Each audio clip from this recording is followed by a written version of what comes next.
You will not believe what happens to the girl at the end. Make sure to like and subscribe so we can continue writing stories like this one. I would love to hear your thoughts in the comments below. A scarred hope in redemption. The Kansas wind clawed at Alara's bonnet as she descended from the train, gritty gusts swirling around her scuffed boots. Redemption. The town's very name had been a soothing balm, a whispered pledge against years of quiet desperation. She gripped her meager carpetbag, its contents a testament to careful choices, a handful of homespun dresses, a dog-eared Bible, and a hope so frail it felt ready to shatter. Save for a solitary figure propped against a buckboard, a wide-brimmed hat obscuring his features, the station platform stood empty. Jedediah Thorne. Alara squared her shoulders, smoothing the wrinkles from her best and only traveling dress, a pale blue calico sprinkled with minuscule white florets. She drew in a steadying breath, fighting the tremor in her hands. This was it, the start. As she drew nearer, Jedediah straightened, a gaze sweeping over her that felt unervingly thorough. He towered over her, his face a roadmap of sun and toil. His eyes, the hue of flint, offered no warmth. Alara Maeve, his voice, a low, gravelly utterance, lacked all welcome. Yes, Mr. Thorne. She offered a fragile smile, which withered under his unwavering assessment. A curt nod was his only reply, a gesture towards the wagon his sole direction. Climb aboard. The farm lies a good distance. The journey unfolded in silence. Alara risked peeks at Jedediah, trying to unravel his inscrutable expression. He stared ahead, his jaw a hard, unyielding line. The landscape streamed by, undulating fields of wheat, shimmering in the brutal sunlight, broken only by the occasional, isolated farmhouse. At long last, they reached the crest of a hill, and the Thorne farmstead lay before them. A solid, if time-worn, farmhouse nestled in a hollow, attended by barns and various outbuildings. It surpassed her wildest expectations. Jedediah reined in the wagon before the house. Here we are. He dismounted, his movements stiff yet purposeful. Alara summoned her courage and followed. As she stepped onto the porch, the full force of the afternoon sun beat down. She saw a flicker of reaction cross Jedediah's face. His gaze locked onto the scar dissecting her left cheek, a pale, puckered brand from a childhood mishap. It had gone unmentioned in their correspondence, unasked. She had dared to hope, foolishly dared to hope it wouldn't matter. The silence stretched, thick and stifling.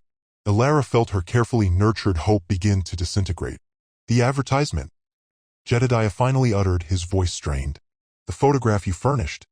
It was taken some years ago, Mr. Thorne, Alara responded softly, her voice barely audible. Before the accident. He fixed her with a stare, his expression solidifying. You misled me.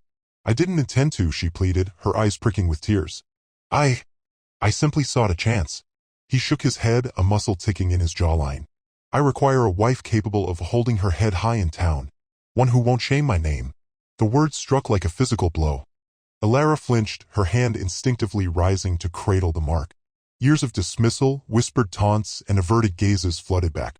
She had permitted herself to believe, to dream of a haven, a family, a love that saw beyond the flaw. And now she stood facing the same agonizing disappointment, the same ache in her soul. I comprehend, she managed, her voice trembling slightly. A look of something akin to relief crossed Jedediah's face. I will finance your return passage. The train departs tomorrow hence. He pivoted and strode towards the house, his back rigid with disapproval. Alara remained on the porch, dust devils dancing around her ankles. The sun, so welcoming moments before, now felt like a cruel spotlight, amplifying her imperfections for all to see. Gathering her carpetbag, she traced the worn texture with her fingertips. Redemption. It was a bitter jest. There was no absolution for her, not here, not elsewhere. Yet, as the first star blinked into existence in the gathering dusk, a spark of something different ignited within her, a stubborn ember of resistance. She would not break. She would not allow this man, this town, to extinguish the last vestiges of aspiration within her. She had endured worse. This too she would endure. Turning from the farmhouse, from the pledge that had devolved into ashes, she set off into the unknown. She knew not her destination, nor her future course. But one thing remained certain, she would not allow her scar to define her. She would discover her own redemption on her own terms. 7 unwanted promises. The locomotive chuffed into Havenwood, Iowa, a plume of dark exhaust announcing its arrival. Stepping onto the uneven planks of the platform, Alara tasted the bitter ashes of expectation unmet. This marked the second time hope had withered. Ezra Miller, a bereaved father in search of a wife, had penned such heartfelt words. Yet, the instant his gaze snagged on the faint, silvery cicatrix that traversed her left cheek, his affability dissolved like sugar in rain. You failed to mention that," he'd sputtered, recoiling as if she carried some virulent plague. His children, miniature versions of him, gawked from behind his legs, their guileless stares reflecting a judgment already branded in her memory. Havenwood resolved into a landscape of sullen streets and covert disapproval. Ezra hadn't even extended the courtesy of shelter for the night. She squandered her meager savings on a cramped room above the saloon, the boisterous music and drunken revelry a cruel symphony against the mournful silence within her. A third enticement drew her to Oak Haven, Nebraska. Silas Croft, a farmer wrestling with solitude, had written of needing a sturdy partner to share the land's burdens. Elara arrived with toughened palms and an eager heart yearning to demonstrate her capabilities. Silas, as it turned out, was a slave to appearances. He had envisioned a wife who would elevate his position in the community, a woman whose beauty would reflect favorably upon him. Her scar, a badge of resilience, instead registered as a blemish in his estimation. He dissembled, claiming his sister, visiting from the east, had convinced him he deserved better. Elara suspected the sister had simply been aghast. Oak Haven spread out as an ocean of swaying wheat, but Elara perceived only a stark vista of isolation. For a week, she toiled as a kitchen drudge in the local diner, squirreling away funds for another fare. The pervasive aroma of sizzling bacon and stale coffee clung to her garments, a constant, olfactory reminder of her dashed expectations. Whirlwinds danced across the boundless plains as the train conveyed her to Willow Creek, Wyoming. This time it was Thomas Bellwether, a shopkeeper seeking not just a spouse, but a partner in trade. He'd advertised himself as plain, unconcerned with outward show. A fabrication, Elara soon realized. He scrutinized her as if she were flawed merchandise, murmuring about the anticipated reaction of his clientele to her deformity. He proffered a paltry sum for her return journey and hustled her back onto the train with thinly veiled relief. Willow Creek felt like a scattering of dilapidated structures cowering against the unrelenting wind. Elara burrowed deeper into her worn shawl, feeling the biting gale mirror the frigidity that had settled in her soul. The rejection was becoming a familiar, agonizing cadence. The fifth promise beckoned her to Silverton, Colorado, a boomtown fueled by silver strikes and audacious dreams. Jacob Stern, a miner staking a humble claim, had communicated a need for a wife unburdened by delicacy. He seemed different, less preoccupied with surface and more focused on the grit of survival. Upon glimpsing her scar, however, his expression darkened with superstitious apprehension. He declared it an omen of ill fortune, a harbinger of disaster for his mine. Silverton throbbed with a frenetic energy, the atmosphere thick with the acrid tang of explosives and raw avarice. Elara secured employment scrubbing linens, her hands soon chafed and bleeding. The other women, weathered by hardship, offered her sympathetic glances, but little genuine comfort. The sixth promise lured her to Dust Bowl, Arizona. Daniel Hatcher, a rancher fighting drought and dwindling herds, had avowed that a woman's fortitude and tenacity were all that mattered. He lied. He was a man of flinty disposition, with eyes like shards of obsidian. He interpreted her scar as a symbol of imperfection, a perpetual reminder of his own struggles. He did not outright dismiss her, he simply rendered her invisible, relegating her to sleep in the barn amongst the livestock, feeding her scraps, and demanding ceaseless labor from sunup to sundown. After 3 days, she absconded under the cover of darkness, commandeering a horse and riding until she reached the nearest stagecoach depot. Dust Bowl was an arid wasteland, the sun searing the earth with merciless intensity. Elara's lips cracked and bled, her throat ached with thirst. The memory of Daniel Hatcher's cold regard haunted her waking hours. By the time the train screeched into Harmony, Idaho, Elara felt emotionally eviscerated. This was the seventh promise, and she harbored no illusions. Samuel Bartlett, a schoolmaster in search of a kindred spirit, greeted her with a tentative smile. He displayed no recoil at the sight of her scar. He didn't stammer or proffer excuses. He simply regarded her with a quiet sorrow. "I'm so sorry," he murmured. "My congregation, they would never accept it. They require a wife who embodies moral perfection." Harmony presented itself as a flawless, picture postcard village, its pristine, white-spired church a beacon of unattainable virtue. Elara closed her eyes, the crushing weight of 7 shattered promises pressing down upon her. She was drained, terribly, utterly drained, stranded in redemption. Redemption greeted Elara with the force of a flung stone, the stagecoach ejecting her into the dust as the sun bled crimson across the horizon. The stark silhouettes of cottonwoods clawed at the sky, mirroring the rawness of her disappointment. Jedediah's dismissal, expected yet still stinging, echoed the failures of countless other towns. Her dwindling funds had evaporated on fares and the increasingly pathetic attempts to mask her past with borrowed finery. The dream of a life beyond her aunt's suffocating grasp lay in ruins. She sought out Silas Harding's emporium, a beacon of soft light in the encroaching darkness. The hour was late, the usual clamor of commerce replaced by an eerie quiet broken only by the groaning of the store's sign in the wind. Unable to face anyone, she skirted around back, seeking refuge in a shed or lean-to. The alley reeked of sour mash and wood shavings, a labyrinth of discarded crates and barrels. She discovered a loading bay, a tattered canvas providing a meager shield from the elements. It was scant comfort but necessary. Bone-weary, she burrowed beneath the tarp, the coarse fabric scraping her skin. Unbidden tears stung her eyes, a salt tide she was desperate to stem. She'd had enough of weeping, of longing, of being judged by a mark she could never erase. Sleep was a battlefield. The earth offered no comfort, the chill seeping deep. Every rustle and twig snap sent tendrils of anxiety snaking through her. She was exposed, adrift, and utterly undone. Before daybreak, the back door hinges shrieked. She froze, heart a frantic drum against her ribs. A blade of light cut through the gloom, momentarily blinding her. "Didn't expect to find you camping here," a voice, resonant and calm, broke the silence. Silas Harding filled the doorway, a lantern in one hand, a steaming vessel in the other. He wasn't smiling, but his eyes, the shade of faded denim, held a knowing that transcended judgment. Elara scrambled upright, clutching the tarp. I didn't want to intrude," she croaked. Silas advanced, the lantern revealing the shadows etched on her face. He didn't recoil, didn't look away. His gaze was steady, assessing. "Jedediah gave you the boot, did he?" It was a statement, not an inquiry. A wave of humiliation washed over Elara. "He did." Silas gave a slow nod. "Figured as much. Some folks can't see past their own noses." He extended the mug. "Coffee. Hot." She hesitated, then accepted the offering, her fingers briefly meeting his. The heat radiated through her frigid hands, a small reprieve from the desolation. "Thank you," she whispered, testing the liquid. It was strong and harsh, yet it cleared the fog in her head. "You can't stay out here," Silas stated, his tone level. "This town has its share of varmints, the two-legged kind included." Elara stared at her scuffed boots, tracing invisible lines in the dirt. "I have nowhere else." A long silence hung between them. Then Silas inclined his head toward the store. "Got a storage room back there. Not much to recommend it, but it's dry and sheltered. It's yours for now." Her head shot up, disbelief widening her eyes. "Are you sure? I wouldn't want to impose." Silas shrugged.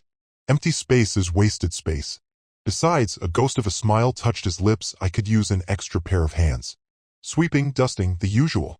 A spark ignited within her, a flicker refusing to die. "I can do that," she declared, her voice gaining conviction. "I'm not afraid of work." Silas nodded, a glint in his eye. "I can see that." He offered his hand, calloused and strong. "Come on. Let's get you settled." Elara took his hand, his grip firm and grounding. As she followed him into the store, leaving the cold alley behind, a nascent hope bloomed within her. Redemption, perhaps, wasn't just a name. It might be a chance. Kindness in the general store. The morning light, strained through grime-coated panes, painted bars across the floor of Harding's emporium. Elara, up long before sunrise, worked with quiet intensity. Chaos yielded to order as she tamed the unruly shelves. Calico and gingham, a jumbled textile riot moments before, were now arrayed in chromatic harmony. Pickled peaches and beans stood shoulder to shoulder, labels aligned like a disciplined regiment. Silas, feigning absorption in the day's receipts, watched from the counter. He admired her natural aptitude, the deftness of her work-worn hands, a grace that belied their strength. A tranquil focus radiated from her, a soothing balm against the shop's usual din.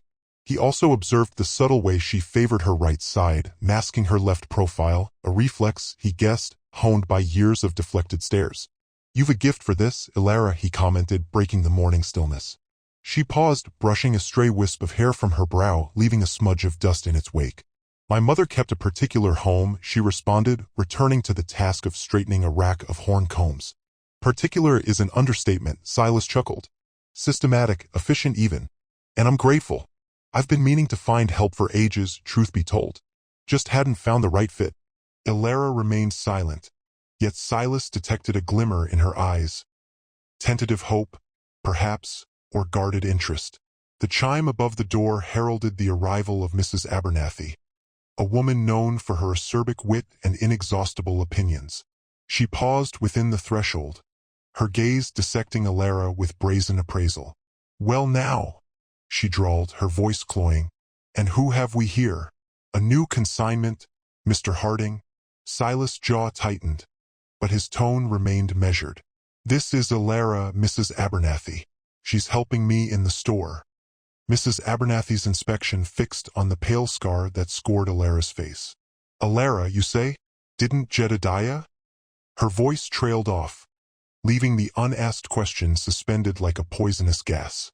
Alara met her stare squarely, her expression resolute. "Jedediah decided I didn't suit his preferences," she stated, her voice even. Mrs. Abernathy clicked her tongue, a sound akin to a chicken pecking. "What a pity. A girl with potential. Such as yours." Although I imagine, she paused, the implication a dark undercurrent. "Some men are just so fastidious."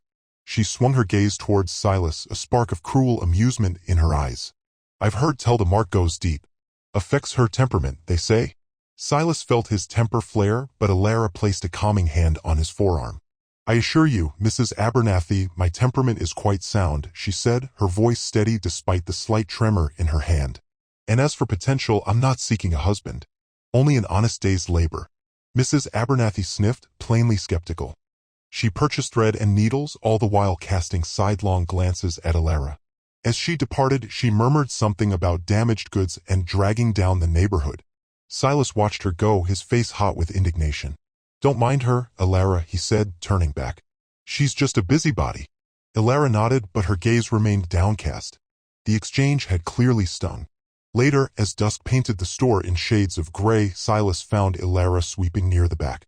"Alara," he began, his voice gentle. "About earlier," she looked up, her expression wary. "I meant what I said about needing an extra hand. And about your aptitude. I'd like to offer you a permanent position here at the Emporium if you're willing." Alara's eyes widened, a disbelief flickering within their depths. "Permanent?" she repeated, as if questioning her own hearing. "With fair compensation, of course," Silas added quickly. "And, well, I've been giving it some thought. That storage room in the rear. It's not much, but it's dry and secure. You could stay there if you wished, until you find your feet." The offer hung in the air, a rope thrown to someone adrift at sea. Tears welled in Alara's eyes, though she fought to maintain her composure. "Mr. Harding," she said, her voice thick with emotion. I don't know what to say." "Say yes," Silas replied, a warm smile gracing his features. "Say you'll stay on, winning hearts one stitch at a time." The next morning, Alara awoke with a flutter of nervous anticipation. The small room above the Emporium, sparsely furnished yet undeniably hers, felt like a haven compared to the cramped confines of the orphanage. Sunlight streamed through the window, painting dust motes dancing in the air like tiny golden sprites. After a quick wash at the basin, she smoothed down her simple blue dress and descended the stairs, the scent of freshly brewed coffee guiding her to the main floor. Silas was already there, arranging bolts of fabric with a practiced hand. He looked up, a genuine smile creasing his face. "Morning, Alara. Slept well, I hope?" "Like a stone, Mr. Harding," she replied, her own smile tentative but sincere. "Thank you again for everything." "Nonsense," he waved a hand dismissively. "Now about the tasks for today." And so Alara's days at Harding's Emporium began to fall into a rhythm. She learned the inventory with surprising speed, remembering where every spool of thread, every length of ribbon, every type of button was located. She helped customers find what they needed, offering suggestions with a quiet confidence that belied her inner anxieties. Her nimble fingers, used to mending tattered clothes at the orphanage, proved adept at assisting with fabric selection and even basic alterations. It wasn't long before a few of the kinder townsfolk began to warm to her. Mrs. Peterson, the baker's wife, often stopped by for a chat, sharing gossip and recipes while Alara helped her choose yarn for knitting. Old Mr. Abernathy, despite his wife's disapproval, would wink at Alara and ask her opinion on the best pipe tobacco, his gruff exterior softened by her genuine interest. "You've got a good eye, miss," he'd say, puffing on his pipe. "And a steady hand. That's worth more than all the pretty faces in the world." Alara cherished these small moments of acceptance. They were like tiny seeds of hope planted in the barren landscape of her past rejections. Still, the whispers and stares persisted. Mrs. Abernathy, a constant thorn in Alara's side, made sure of that. One afternoon, as Alara was helping a young girl choose buttons for a doll dress, Mrs. Abernathy swept into the emporium, her face a mask of disapproval. "Honestly, Silas," she boomed, her voice carrying across the room. "What are you thinking employing her? It's hardly a pleasant sight for customers." The little girl, startled by the harsh tone, clung to Alara's skirt. Alara's cheeks burned, but she forced herself to meet Mrs. Abernathy's gaze. Silas, who had been in the back room, emerged, his jaw tight. "Mrs. Abernathy," he said, his voice dangerously low, "Alara is a valued employee. Her appearance is of no consequence. If you have a problem with that, I suggest you take your business elsewhere." A hush fell over the emporium. Mrs. Abernathy, momentarily taken aback by Silas's unexpected defiance, sputtered, but her face. "Her face," Silas said, stepping closer to Alara and placing a hand gently on her shoulder, "is a testament to her strength. Something you, madam, clearly lack." Mrs. Abernathy, thoroughly humiliated, huffed and stormed out of the store, muttering under her breath. The little girl, her eyes wide, looked up at Alara. "Your face is pretty," she whispered, then skipped away to show her mother the buttons. Silas turned to Alara, his expression softening. "Don't let her get to you," he said quietly. "She's just a bitter old woman." "Thank you, Mr. Harding," Alara said, her voice trembling slightly, "for standing up for me." "You deserve to be stood up for," he replied, his gaze unwavering. "Now let's get back to work." As the days turned into weeks, Alara continued to win hearts, one stitch at a time, one kind word at a time. Her quiet efficiency and genuine helpfulness slowly chipped away at the wall of prejudice that surrounded her. She learned to ignore the stares and whispers, focusing instead on the tasks at hand and the small acts of kindness that brightened her days. She began to believe, just a little, that maybe, just maybe, she could build a life for herself in the small town, scars and all. The storm and the sacrifice. The sky deepened into a plum-colored contusion. A biting wind howled through redemption, shaking the emporium's foundations and snapping banners like whips. Silas, peering from the doorway, bellowed, "Alara, secure everything you can. This one's got teeth." Abandoning her careful arrangement of fabrics, Alara hurried to his side, the wind snatching at her hair, drawing strands across the pale landscape of her scar. She fastened the canvas over farm equipment, her movements honed by years of practice. The sting of Jedediah's rejection, usually a persistent ache, dulled against the urgency of the moment. The tempest struck like a vengeful spirit. Rain hammered down, blurring the world into a monochrome maelstrom. Thunder cracked, and lightning painted the street in brief, erratic strokes. The emporium groaned under the pressure. Silas wrestled with the front doors, one ripped from his grasp and slammed against the wall with a sickening crunch. Without pause, Alara seized a thick rope, lashing the doorframe to a supporting beam. Her fingers, agile despite the encroaching cold and wet, worked with feverish speed, creating a makeshift bulwark. "Hold fast," she cried above the storm's fury, her voice strained. Together, they waged war against the elements. Silas, leveraging his powerful build, battled rogue signs and dislodged crates, while Alara, with her ingrained skill, shored up weaknesses and staunched leaks with whatever came to hand. Her mother's lessons echoed in her mind, each knot and loop a testament to enduring spirit. This existence was a far cry from the life she'd once dreamed of, yet battling the storm beside Silas, she discovered an unexpected sense of purpose. Hours bled into one another. The storm persisted, a relentless, punishing force. Inside, water found its way through unseen cracks, and the floor grew treacherous with mud. Exhausted, drenched, Alara and Silas finally managed to batten down the hatches as best they could. As the tempest began to yield, a sliver of light pierced the oppressive clouds. The wind subsided into a mournful keen. Redemption lay in ruins. Uprooted trees, missing roofs, and scattered debris painted a picture of devastation. Silas surveyed the aftermath with a heavy sigh. "Well, Alara," he said, his voice raspy, "looks like we've earned ourselves some work." Alara nodded, her gaze sweeping across the ravaged town. "Where do we begin?" "With our neighbors," Silas responded, determination hardening his gaze. "The emporium can wait." And so they did. The following days were dedicated to assisting those who had lost everything. Alara, remembering her own lean years, offered solace and practical aid.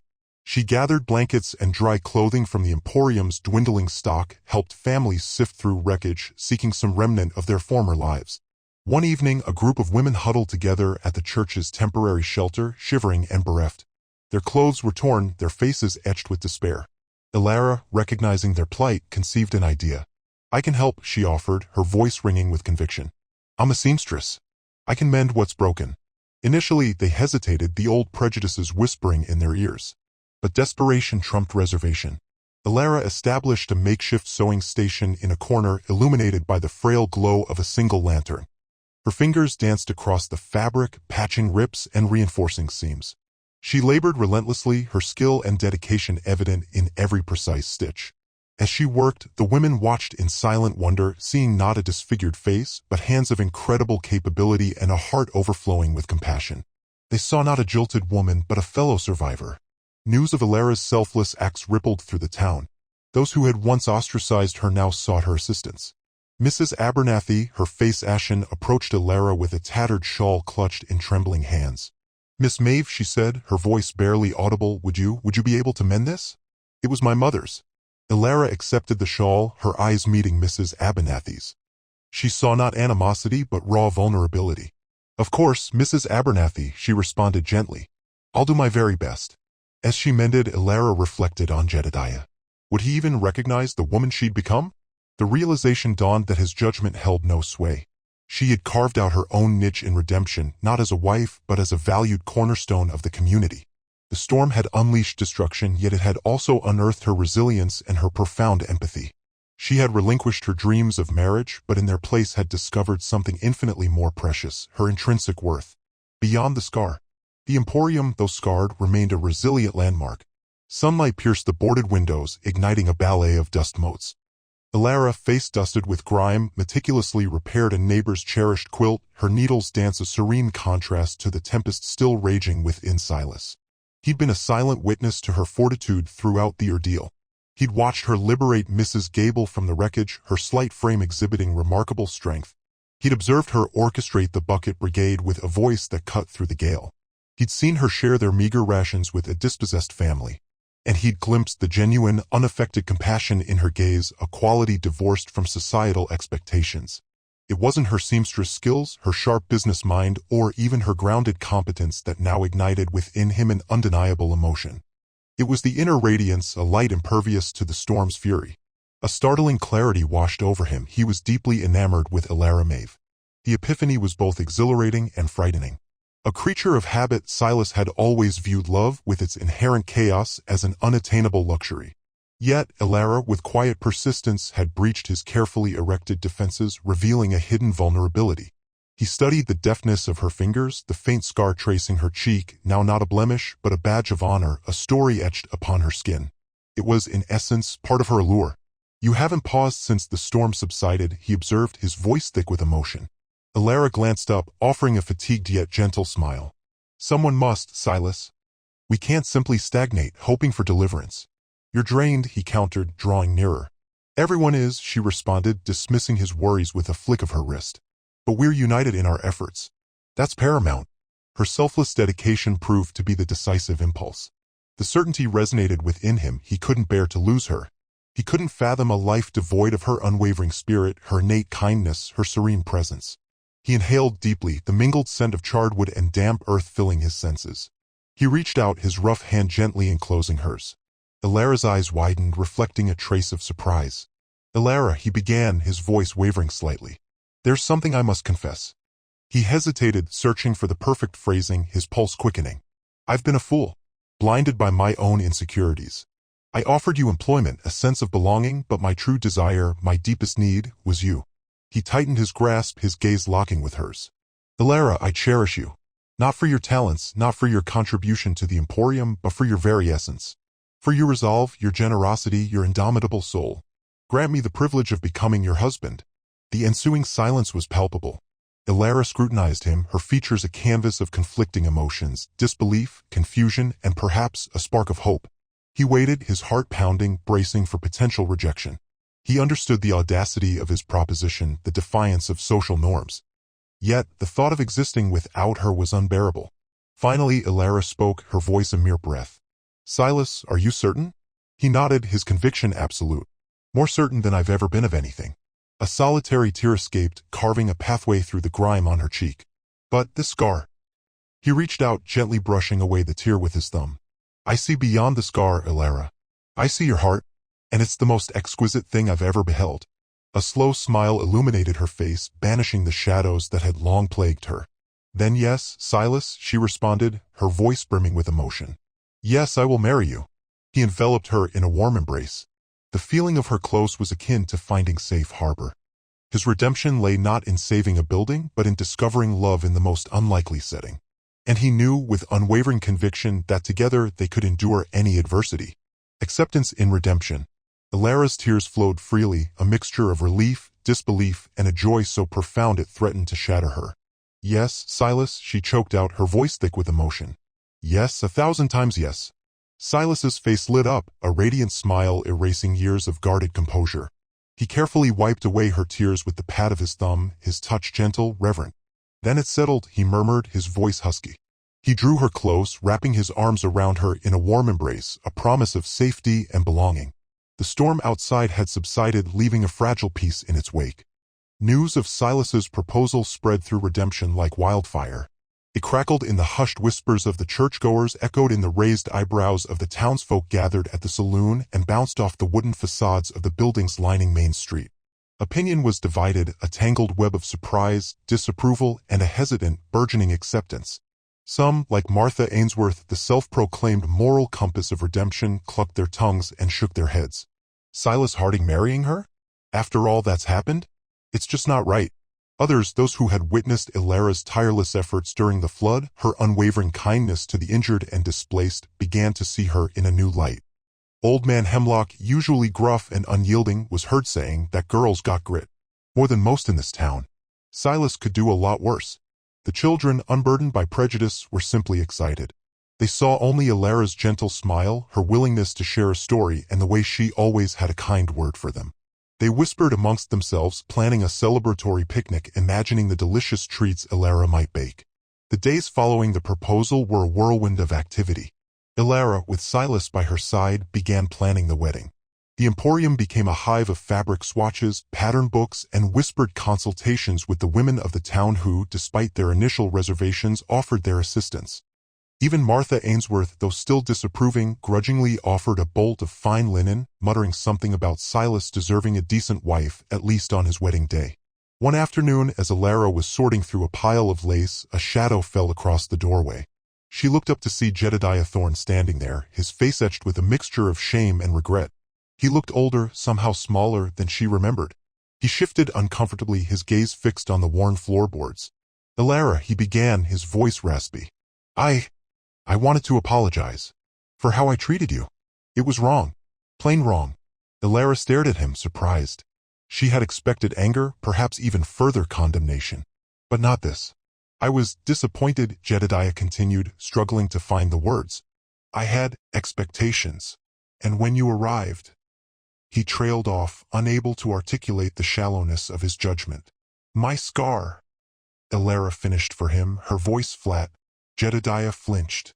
Yes, but that's no excuse. You're a good woman, Elara. A strong woman.